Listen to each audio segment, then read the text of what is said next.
Coach, what's the preparation been like for you guys, for you so far? You guys get ready for coming into this game? Unique and complex, obviously. Multiple levels of complexity that our young people are dealing with, our university's dealing with, our athletic director Ward Manuel is dealing with, and then our team, our coaches, and our kids. So it's been I don't know that you can prepare for something like this. It's been I'll just say complicated. What's been your message to the players? I mean, I'm sure you want to spend some time speaking with them, kind of what you told them about what they're thinking and going through emotional-wise. Met individually with all the players multiple times, and with the parents, Zoomed with the parents multiple times, and the message has been listening. Right, I want to listen to them. I want to understand what the kids are feeling and what their parents are feeling, and so a lot of listening. And there's been a wide range of emotions, as you can imagine, and we've kind of are going through those steps. They're not over yet, and I don't expect them to be over for a while, quite frankly.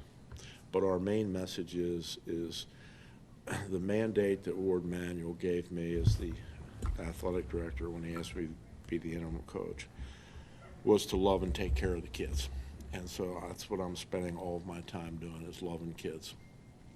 You said there's no way to really prepare for a situation like this. Just what have you relied on, since there really is no manual for this, to be able to get through this time, but also prepare a team to play in a game? Right. Well, you're right, there is no manual. I've relied on my faith. I've tried to rely on kindness and empathy, and but also the realities that this is the world we're living in right now, and we have a game to play. And so when we get inside of that rectangle that becomes kind of our sanctuary and it's time to go to work, we've changed up pretty much everything, so there's no new routine. It's a new routine as far as meetings and how we're doing it, and as far as practice plans and times, and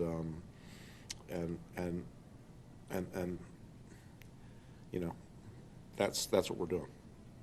How much does playing football help with the process? Playing Of football helps a tremendous amount because, as I said, when they're inside that rectangle for those hours that we're either in meetings or practicing, it's a bit of a sanctuary, right? And a chance to not think about what is a constant barrage of media questions and things like that.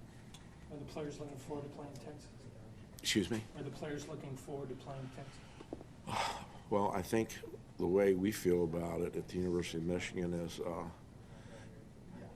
it's an honor to be here at this game, the 80th playing of this long-standing game, and to have an opponent like Texas, it's an honor, really, and that's a team that we all thought would be in the CFP, and quite frankly, I was praying and hoping they would be in the CFP, so we wouldn't have to have this matchup here. But no, they're excited. It's an honor. How much of the discussions that you had with players was about worrying about opting out, guys wanting to maybe either move on or decide they chose not to play in this game because of what's going on? Well, what we've told them is, what I've told them is, this is a personal decision for you all, based on some very unique, on a very unique situation. And so we're trying to be really sensitive to making sure that, we're not forcing anybody into doing anything. I mean, it has been it has been a tumultuous time, okay, and a lot of, anger, and then, first disbelief, then anger, then really what we're in right now is the phase of, the kids, quite frankly, feel very betrayed, and we're trying to work through that. How do you work through that? A lot of arms around shoulders, a lot of listening, a lot of telling them that you love them, but showing it, because words are cheap, and that takes a lot of time. And what it really takes is you being willing to listen. It takes really, what I'm trying and we are trying to do is, the word coach, there was no such thing as a coach, right? Professional athletes used to train athletes back in Athens, where all this kind of started. And I don't know, maybe 100 years, 150, 200 years ago, there became these guys that were paid to train athletes. And so to find out a word for them, the word came from the 1500s, and the word was carriage, which I think is fascinating, right? Like carriage, that's the word to describe the profession that we're in. However, that's been bastardized a bit because, carriage was to take someone from where they were in their lives and then get them to where they want to be. Not where the coach driver wants them to be, but where they want to be. And so we've relied on trying to be, and there's only two kinds of coaches. There's transformational coaches and transactional coaches.